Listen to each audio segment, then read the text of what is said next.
Hello friends and fam, so glad you are here. In this broadcast, let's solve this subtraction problem. 46 minus 38. The ones column is on the right and the tens column is on the left.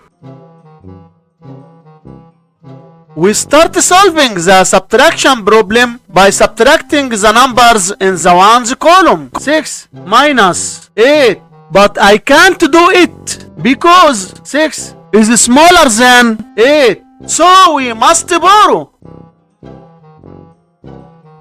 You go to the 4 in the tens place and borrow 1 from it. So the 6 becomes 16 and 4 becomes 3. Now we have 16 minus 8, which equals 8. Write 8 in the ones place. Then go to the tens column. 3 minus 3 equals 0.